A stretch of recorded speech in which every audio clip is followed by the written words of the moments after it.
Hello friends, welcome to smart banking channel. ఈ వీడియోలో మనం ఎస్బీఐ బ్యాంకులో అకౌంట్ ఉండి నామినీ రిజిస్టర్ చేయకుండా చనిపోయినప్పుడు వారి అకౌంట్స్లో ఉన్న బ్యాలెన్స్ని క్లెయిమ్ చేసుకోవడానికి ఎలాంటి ప్రాసెస్ ఉందో తెలుసుకుందాం. నామినీ ఉన్నప్పుడు ఏ విధంగా క్లెయిమ్ చేసుకోవాలనేది ఆల్రెడీ మా ఛానల్లో వీడియో చేశాము, కాబట్టి అది చూడగలరు. ఇప్పుడు ఈ వీడియోలో నామినీ రిజిస్టర్ లేకుండా ఉన్నప్పుడు ఏ విధంగా క్లెయిమ్ చేయాలో తెలుసుకుందాం. దానికోసం ముందుగా మనం ఈ ఫామ్స్ నింపేటప్పుడు మనకి తెలియని కొన్ని పదాలు ఉంటాయి, వాటి గురించి తెలుసుకుందాం. ముందుగా ఫామ్స్ నింపేటప్పుడు మనకి డిసీజ్డ్ అంటే మరణించిన వ్యక్తి అని అర్థం వస్తుంది. ఇంటెస్టేట్ అంటే వీలునామా రాయకుండా చనిపోయిన స్టేట్ని మనం ఇంటెస్టేట్ అంటారు. క్లైమెంట్స్ అంటే హక్కు కోసం అభ్యర్థన చేయవారు. అంటే ఇప్పుడు డిసీజ్డ్ చనిపోయిన వారి అకౌంట్లో ఎవరైతే క్లెయిమ్ చేస్తున్నారో వాళ్ళ లీగల్ హెయిర్స్, వాళ్ళ కొడుకులు కానీ భార్య కానీ ఎవరైనా సరే క్లెయిమ్ చేసుకునే వాళ్ళు క్లైమెంట్స్ అవుతారు. డిస్క్లైమర్స్ క్లెయిమ్ చేసుకోకుండా ఉన్నవాళ్ళు డిస్క్లైమర్స్ అంటారు. అఫిడవిట్ లిఖితపూర్వక వాగ్మూలం. ఇక్కడ ఆ ఫ్యామిలీకి, చనిపోయిన వ్యక్తి యొక్క ఫ్యామిలీకి తెలిసిన వారు, ఫ్యామిలీకి సంబంధం లేని వారు ఈ అఫిడవిట్ ఇవ్వాల్సి ఉంటుంది. అలాగే ష్యూరిటీ అంటే పూచీకత్తు. ఇండెమ్నిటీ అంటే నష్టపరిహారం, నష్టం నుండి భద్రత లేదా హామీ అన్నమాట. లెటర్ ఆఫ్ ఇండెమ్నిటీ కూడా ఇవ్వాల్సి ఉంటుంది. ఇవన్నీ మనం ఫామ్ నింపేటప్పుడు రెగ్యులర్గా వచ్చే పదాలు. ఇప్పుడు మనం ఈ సెటిల్మెంట్ కోసం మనం నింపాల్సిన ఫామ్ ఎలా ఉంటుంది, ఎలాంటి డాక్యుమెంట్స్ కావాలి, ఏమేమి డాక్యుమెంట్స్ కావాలో తెలుసుకుందాం. ముందుగా ఇప్పుడు కావాల్సిన డాక్యుమెంట్స్ చూద్దాం. Documents to be submitted list ఇవి. First death certificate of deceased, చనిపోయిన వ్యక్తి యొక్క డెత్ సర్టిఫికేటు. తర్వాత passbook, ATM card, unused cheques, leaves or STDR receipt in original. ఇవన్నీ చనిపోయిన వ్యక్తి యొక్క passbook, bank passbook, ATM card, లేకపోతే చెక్స్, యూజ్ చేయని చెక్స్, లేకపోతే ఫిక్స్డ్ డిపాజిట్స్ ఉంటే ఆ ఫిక్స్డ్ డిపాజిట్ యొక్క రిసీట్స్, ఇవన్నీ ఒరిజినల్గా తీసుకొని రావాలి. ఐడెంటిటీ కార్డ్ ఆఫ్ ఆల్ క్లైమెంట్స్, ఎవరైతే క్లెయిమ్ చేసుకుంటున్నారో ఈ డబ్బులు మాకే చెందాలి, మాకే కావాలి అన్నట్టు ఇట్లా ఉంటుంది, క్లెయిమ్ చేసుకుంటారు కదా వాళ్ళు, ఎవరైతే అప్లై చేసుకుంటున్నారో వాళ్ళకు సంబంధించిన ఐడి కార్డ్స్ అన్నీ ఉండాలి, అడ్రస్, ఐడెంటిటీ ప్రూఫ్స్. అలా ఇప్పుడు ఆ ఐడి కార్డులో ఎలా ఉండాలి అంటే షోయింగ్ రిలేషన్షిప్ విత్ డిసీజ్డ్, ఆ చనిపోయిన వ్యక్తితో రిలేషన్షిప్ అందులో ఉండాలి అనమాట. అట్లా ఉంటే బెటర్. అలాగే అడ్రస్ ప్రూఫ్ ఆఫ్ ఆల్ క్లైమెంట్స్, ఎవరైతే క్లెయిమ్ చేసుకుంటున్నారో వాళ్ళ యొక్క address proofs. Family membership certificate, మనం గవర్నమెంట్ ఇచ్చే ఫ్యామిలీ మెంబర్షిప్ సర్టిఫికేట్ అని ఉంటుంది, అది కూడా ఇవ్వాల్సి ఉంటుంది. మీ సేవలో అప్లై చేస్తే మీ సేవలో వస్తుంది. అలాగే స్టాంపుల్ లెటర్ ఆఫ్ ఇండెమ్నిటీ అని ఉంటుంది, అది నోటరీ లాయర్ దగ్గర స్టాంపింగ్ చేసేది ఉంటుంది, అది స్టాంపుల్ లెటర్ ఆఫ్ ఇండెమ్నిటీ. తర్వాత స్టాంపుడ్ అఫిడవిట్, స్టాంపుల్ లెటర్ ఆఫ్ డిస్క్లైమర్. ఇవన్నీ స్టాంపుల్ అఫిడవిట్, స్టాంపుల్ లెటర్ ఆఫ్ డిస్క్లైమర్ అనేవి 5 లక్షల కంటే ఎక్కువ బ్యాలెన్స్ ఉంటే అప్పుడు ఈ రెండు ఇవ్వాల్సి ఉంటుంది. దీంతో స్టాంపుడ్ లెటర్ ఆఫ్ ఇండెమ్నిటీలో ID card and ID proof of surety ఉంటుంది. సో దాంట్లోనే ఉంటాయి, ఈ ష్యూరిటీ ఇచ్చేది ఉంటుంది కాబట్టి ఆ ష్యూరిటీ ఇద్దరు ఇవ్వాల్సి ఉంటుంది. వాళ్ళ యొక్క ID card and address proofs ఇవ్వాల్సి ఉంటుంది. ఈ ష్యూరిటీ అనేది ఎప్పుడు అవసరం అవుతుందంటే మనం క్లెయిమ్ చేసుకునే అమౌంట్ 5 లక్షల కంటే ఎక్కువ ఉన్నప్పుడు ఇవన్నీ అవసరం అవుతాయి. స్టాంపుడ్ అఫిడవిట్, స్టాంపుడ్ లెటర్ ఆఫ్ డిస్క్లైమర్, అలాగే ఇద్దరు ష్యూరిటీ ఇవ్వాల్సి ఉంటుంది. అండ్ ఈ ష్యూరిటీ యొక్క ID card, address proof, assets and liability documents with income proof of ష్యూరిటీస్, income proof కూడా చూపించాలి ష్యూరిటీస్. తర్వాత రెవెన్యూ స్టాంపింగ్ అనేది వాళ్ళు చూసుకుంటారు, నోటరీ దగ్గర ఎంత స్టాంప్ వేయాలని అమౌంట్ ఉంటుంది. తర్వాత ఇవన్నీ కావాల్సిన డాక్యుమెంట్స్. మనం ఈ ఫామ్ ఇలా ఉంటుంది రిసీట్ సెటిల్మెంట్ కోసం. ఇప్పుడు ఫామ్ దాదాపు ఒక 10 నుంచి 12 పేజీల వరకు నింపే ఉంటుంది. ఇక్కడ మెయిన్గా క్లైమెంట్ అనేది ఇంపార్టెంట్. క్లైమెంట్ ఎవరైతే క్లెయిమ్ చేసుకుంటున్నారో వాళ్ళు క్లైమెంట్. డిస్క్లైమర్స్ ఈ లిస్టు. ఫర్ ఎగ్జాంపుల్ మనకి ఈజీగా అర్థం కావాలని ఒక ఎగ్జాంపుల్ తీసుకొని చెప్దాం. సో ఇక్కడ కరుణాకర్ అనే వ్యక్తి ఉన్నాడు. ఫర్ ఎగ్జాంపుల్ కరుణాకర్ అనే వ్యక్తి చనిపోయాడు అనుకుందాం. అతనికి రజని వైఫ్ అవుతుంది. సో రజని వైఫ్, రాము, సతీష్, కవిత, ముగ్గురు సంతానం. సో రాము, సతీష్ కొడుకులు, కవిత డాటర్ అనుకుందాం. సో ఇప్పుడు మనం కరుణాకర్ అనే వ్యక్తి చనిపోయాడు, అతనికి అకౌంట్ ఉంది, నామినీ రిజిస్టర్ చేయలేదు. అప్పుడు ఈ ఫామ్ ఎలా నింపాలి అనేది పూర్తిగా ఈజీగా అర్థమయ్యేలా తెలుసుకుందాం. దీనికోసం ముందుగా ఇందులో క్లైమెంట్ ఎవరు, డిస్క్లైమర్స్ ఎవరు అనేది తెలుసుకోవాలి. సో మనం వాళ్ళే డిసైడ్ అవ్వాలి. ఇప్పుడు క్లైమెంట్ ఒకరే ఉండి డిస్క్లైమర్స్ డిఫరెంట్గా ఉంటే చాలామంది ఉండొచ్చు. సో మనం క్లైమెంట్ డిసైడ్ కావాలి. అందులో ఫస్ట్ క్లైమెంట్స్ ఇద్దరు వాళ్ళ మధ్య అండర్స్టాండింగ్ బట్టి ఉంటుంది. ఇద్దరు ముగ్గురు కూడా క్లైమెంట్స్ ఉండొచ్చు, కానీ బెటర్ ఆప్షన్ ఏంటంటే ఒక్కరే క్లైమెంట్గా ఉండడం బెటర్. సో ఒక్కరిని క్లైమెంట్గా పెట్టి మిగతా వాళ్ళందరినీ డిస్క్లైమర్స్ పెట్టి తర్వాత అమౌంట్ అంత వచ్చాక వాళ్ళంతా వాళ్ళు చూసుకుంటే బెటర్. సో దీన్ని బట్టి ఫస్ట్ మనం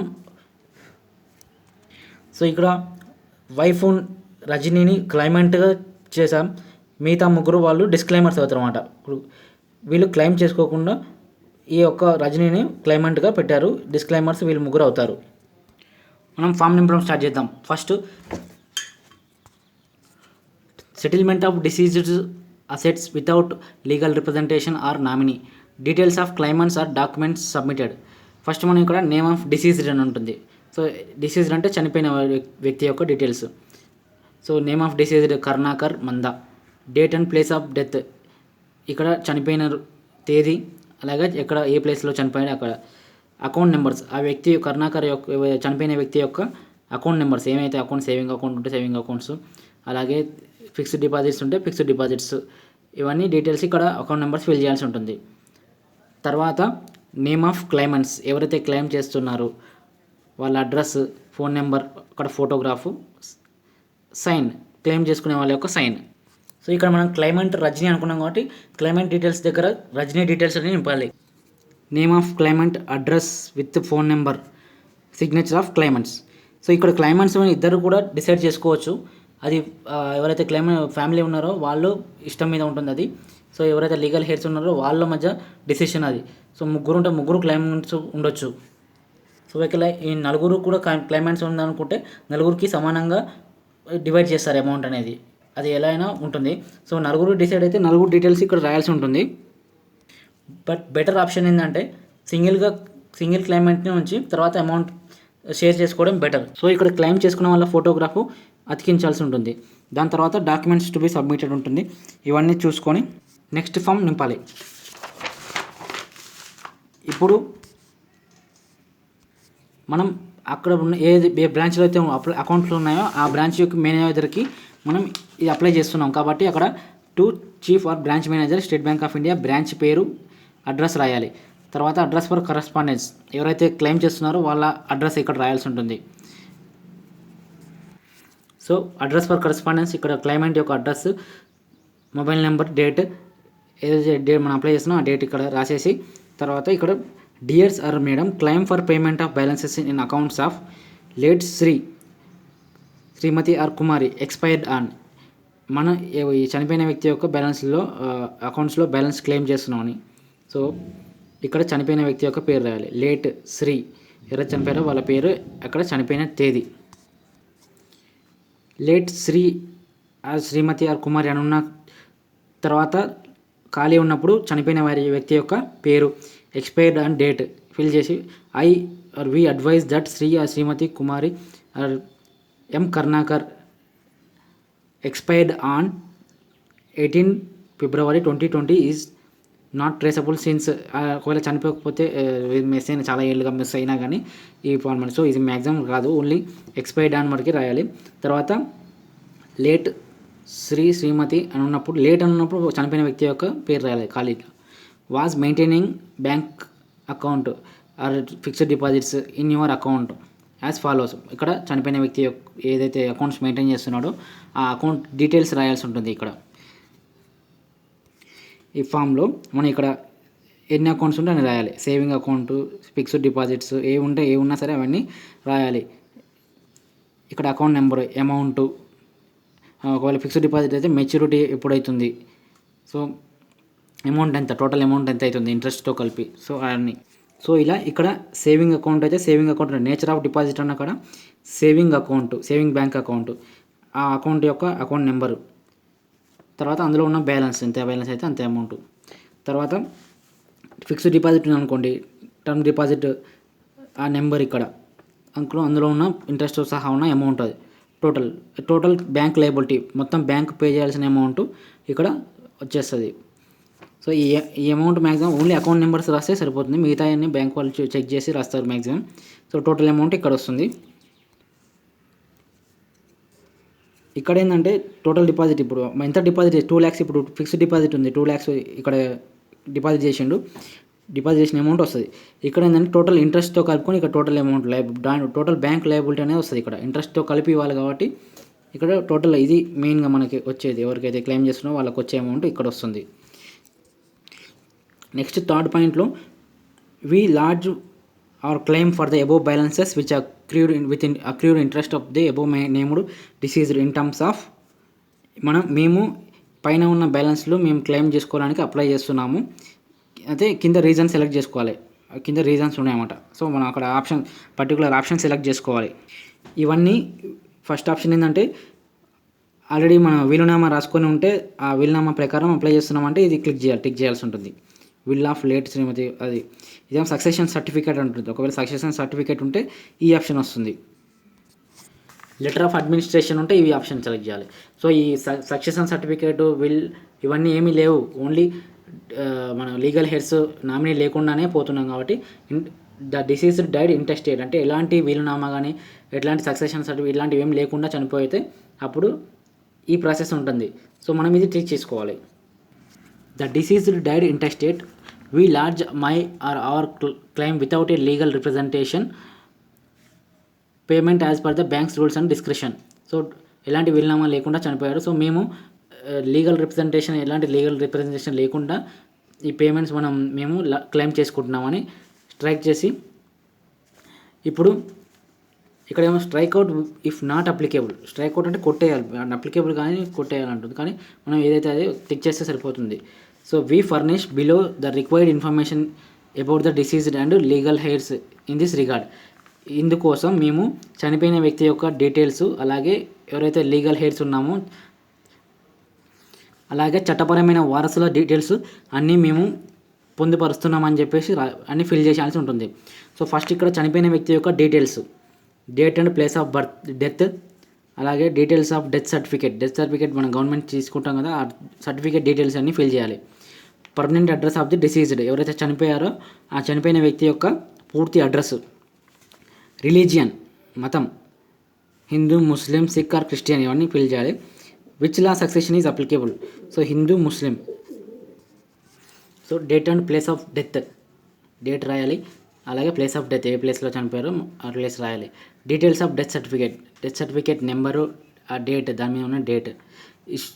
తర్వాత permanent address of the deceased, చనిపోయిన వ్యక్తి యొక్క అడ్రస్, పూర్తి అడ్రస్. రిలీజియన్, హిందూ అయితే హిందూ, ముస్లిం అయితే ముస్లిం.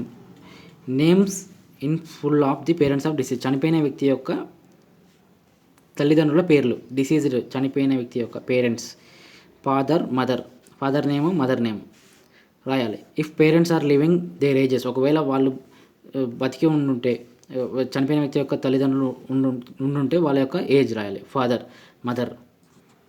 సో లేకుంటే వదిలేయాలి. తర్వాత name in full of widow or widower of the deceased, so ఎవరైతే చనిపోయిన వ్యక్తి ఉండో అతని ద్వారా భార్య కానీ వాళ్ళ పేరు రాయాలి. ఇక్కడ ఇప్పుడు ఒక లేడీ చనిపోతే అక్కడ అతని భర్త పేరు రాయాలి. ఒక మగతను చనిపోతే ఆ భార్య యొక్క పేరు రాయాల్సి ఉంటుంది ఇక్కడ. Next name and ages of the living childrens of the deceased, ఎవరైతే చనిపోయారో చనిపోయిన వ్యక్తి యొక్క పిల్లల పేర్లు, అలాగే ఏజ్. సో ఇక్కడ మనం 3 పిల్లలు ఉన్న వాళ్ళ పేర్లని రాయాలి. ఎగ్జాంపుల్ తీసుకున్నాం కాబట్టి అక్కడ పేర్లను రాస్తున్నాం. ఇక్కడ 3 పిల్లల పేర్లు, అక్కడ వాళ్ళ ఏజెస్. ఇక్కడ నెక్స్ట్ పేజ్లో చాలా ఆప్షన్స్ ఉంటాయి. Names and ages of living grand children of the deceased, చనిపోయిన వ్యక్తి యొక్క మనమళ్ళు మనవరాళ్ళు పేర్లు. ఇంకో దాంట్లో names and ages of living brothers of deceased, అంటే చనిపోయిన వ్యక్తి యొక్క బ్రదర్, అన్నదమ్ముళ్ళు. ఇక్కడ దాంట్లో లివింగ్ సిస్టర్స్ ఆఫ్ డిసీజ్డ్, చనిపోయిన వ్యక్తి యొక్క అక్కలు, చెల్లెళ్ళు. ఇవన్నీ ఎందుకంటే చనిపోయిన వ్యక్తి ఏజ్ని బట్టి ఫిల్ చేయాల్సి ఉంటుంది. వాళ్ళకి ఇప్పుడు పెళ్లి కాక ముందుకే చనిపోతే వాళ్ళ డిసీజ్ యొక్క చెల్లెలు, బ్రదర్స్, అక్కలు ఇవన్నీ ఫిల్ చేయాల్సి ఉంటుంది. అప్పుడు అలాంటి సమయంలో పిల్లలు ఉన్నప్పుడు ఏమైందంటే ఇవన్నీ ఏం అవసరం లేదు, ఓన్లీ భార్య, పిల్లల మటుకి ఫిల్ చేయాల్సి ఉంటుంది. ఇప్పుడు ఈ లిస్టులో మనం ఇవన్నీ ఫిల్ చేస్తున్నాం, బ్రదర్స్ కానీ సిస్టర్స్ కానీ ఏది అప్లికేబుల్ అయితే అది ఫిల్ చేస్తుంటాం. ఇప్పుడు ఇందులో వీళ్ళ ఏజ్ ఎవరిదన్నా 18 ఉందనుకోండి, 18 లోపు ఉంటే వాళ్ళ పేర్లు ఇక్కడ రాయాల్సి ఉంటుంది. నేమ్ ఆఫ్ మైనర్ క్లైమంట్, క్లెయిమ్ చేసుకునే వాళ్ళు ఎవరైనా ఇప్పుడు 18 లోపు ఉంటే అక్కడ వాళ్ళ పేర్లు ఇక్కడ రాయాల్సి ఉంటుంది. దాంతోపాటు డేట్ ఆఫ్ బర్త్ రాయాలి. అక్కడ 18 లోపు ఉంటే వాళ్ళ డేట్ ఆఫ్ బర్త్ రాయాలి. So names of minors or natural guardians of minors amongst the claimants. ఇప్పుడు క్లెయిమ్ చేసుకునే వాళ్ళు ఒకవేళ మైనర్ అయితే అప్పుడు వాళ్ళది డీటెయిల్స్ ఇక్కడ రాయాలి. దాంతోపాటు గార్డియన్ కూడా రాయాల్సి ఉంటుంది. లీగల్ గార్డియన్ అంటే తల్లి లేదా తండ్రి వాళ్ళ గార్డియన్ అవుతారు. వాళ్ళ పేరు, రిలేషన్షిప్ విత్ మైనర్ ఏమవుతారు, ఆ మైనర్కి ఏమవుతారు ఇక్కడ రాయాలి. ఇవన్నీ ఫిల్ చేశాక నెక్స్ట్ పేజ్లో మనకి అఫిడవిట్ గురించి డీటెయిల్స్ ఉంటాయి. అండ్ అఫిడవిట్ ఇచ్చేవాళ్ళు ఏంటంటే ఈ ఫ్యామిలీకి తెలిసిన వాళ్ళు, ఈ ఫ్యామిలీకి సంబంధం లేని వారు, తెలిసిన వాళ్ళు ఒక మినిమం 3-4 ఇయర్స్ నుంచి తెలిసిన వాళ్ళు ఈ ఫ్యామిలీ మాకు తెలుసు, చాలా ఏళ్ళ నుంచి తెలుసు అని ఒక అఫిడవిట్ ఇవ్వాల్సి ఉంటుంది. వాళ్ళ డీటెయిల్స్ ఇవ్వాల్సి ఉంటుంది. ఇక్కడ Shrimati Kumari, that is the person furnishing the declaration below the affidavit knows our family for the last ఎన్ని ఇయర్స్ అయితే అన్ని years and is not related with our family. మాకు రిలేషన్ లేదు, అసలు మాకు ఎలాంటి సంబంధం లేదు, అతను మా ఫ్యామిలీ తెలిసిన ఆయన ఈ అఫిడవిట్ ఇస్తున్నాడు అని చెప్పేసి అతను ఎవరు అయితే అఫిడవిట్ ఇస్తున్నారో వాళ్ళ పేరు ఇక్కడ రాయాల్సి ఉంటుంది. సో కరుణాకర్ అనే ఫ్యామిలీకి మణికంఠ అనే వ్యక్తి ఫ్రెండ్ అనమాట. సో ఫ్యామిలీ ఫ్రెండ్, లేకపోతే ఎవరైనా తెలిసిన వ్యక్తి, రిలేషన్ కాకుండా ఎవరైనా తెలిసిన వ్యక్తి ఈ అఫిడవిట్ ఇవ్వాల్సి ఉంటుంది. సో ఇక్కడ ఈ మణికంఠ అనే వ్యక్తి ఇక్కడ అఫిడవిట్ ఇస్తున్నారు. సో మనకి ఈ మణికంఠ అనే వ్యక్తి పేరు అక్కడ రాయాల్సి ఉంటుంది. So Manikanta is the person furnishing the declaration. So వీళ్ళంతా ఆ చనిపోయిన వ్యక్తి యొక్క లీగల్ హెయిర్స్, చట్టబద్ధమైన వారసులుగా అతను అఫిడవిట్ ఇస్తున్నాడు, చెప్తున్నాడు అనమాట, డిక్లరేషన్ చేస్తున్నాడు.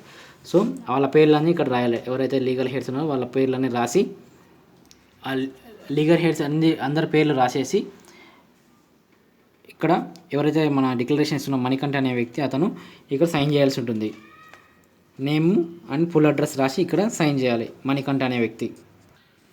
సో ఇలా ఫిల్ చేసి మణికంఠ అనే వ్యక్తి డిక్లరేషన్ సైన్ చేయాలి, signature with date Manikanta. To be signed by an independent person well known to the family of deceased unconnected with it and acceptable to bank. ఇక్కడ సైన్ చేశారు కదా, ఇదంతా ఇప్పుడు ఈ డిక్లరేషన్ అనమాట. ఇది ఒకవేళ ఈ క్లెయిమ్ చేసుకునే అమౌంట్ 5 lakhs కంటే ఎక్కువ ఉంటే అప్పుడు ఇదే ఫార్మాట్ మనం అఫిడవిట్ ఇవ్వాల్సి ఉంటుంది. నోటరీ లాయర్ ద్వారా నోటరీ చేయించి ఆ స్టాంపింగ్ చేయించి అప్పుడు అఫిడవిట్ అనేది ఇవ్వాల్సి ఉంటుంది. సేమ్ మణికంఠ అనే వ్యక్తి. తర్వాత ఇక్కడ name and ages of claimants who propose to execute the letter of disclaimer. ఇప్పుడు ఇదే 5 డిస్క్లైమర్ క్లెయిమ్ చేసుకోకుండా మిగతా వాళ్ళు ఉంటారు కదా, క్లైమెంట్ అంటే ఇక్కడ రజనీ క్లైమెంట్ ఉంది, మిగతా వాళ్ళు డిస్క్లైమర్స్. ఇక్కడ వీళ్ళ డీటెయిల్స్ రాయాల్సి ఉంటుంది. వీళ్ళ డీటెయిల్స్ రాసి ఏజ్ రాయాలి. తర్వాత దీనికి మనకి ఈ లెటర్ ఆఫ్ డిస్క్లైమర్ అని ఉంటుంది. ఈ డిస్క్లైమర్స్ అనేది వాళ్ళంతా సైన్ చేయాల్సి ఉంటుంది. సో దీని కింద దీనికోసం మనం ఇద్దరు ష్యూరిటీ కూడా అవసరం ఉంటుంది. సో ఇద్దరు తెలిసిన వ్యక్తులు ష్యూరిటీ ఇవ్వాల్సి ఉంటుంది. అక్కడ ఎనెక్సర్ ఇక్కడ ఏమంటుంది, లీగల్ హెయిర్స్ డిక్లరేషన్ ఇచ్చిన వాళ్ళు కాకుండా వేరే ఇద్దరు ష్యూరిటీ ఇవ్వాల్సి ఉంటుంది. దీనికోసం no surety required for amount up to 5 lakhs. 5 lakhs దాటితేనే ఇద్దరు ష్యూరిటీ అవసరం ఉంటుంది. 5 lakhs బిలో ఉంటే ష్యూరిటీ అవసరం లేదు.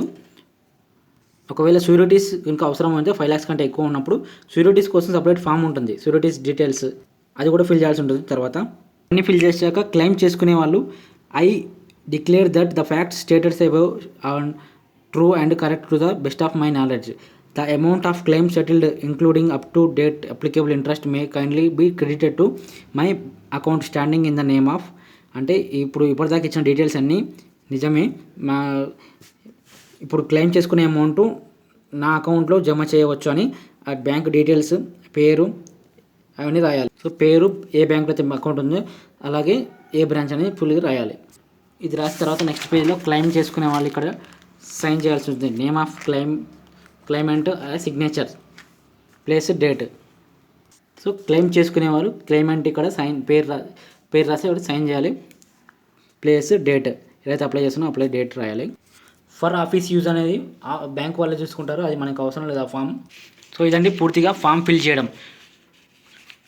క్లైమెంట్స్ డీటెయిల్స్ పూర్తిగా అకౌంట్ నెంబర్స్ ఇవన్నీ ఫిల్ చేసిన ఇప్పటిదాకా ఫామ్ అంతా అయిపోయింది. ఫామ్ ఫిల్ చేయడం పూర్తిగా కంప్లీట్ అయింది.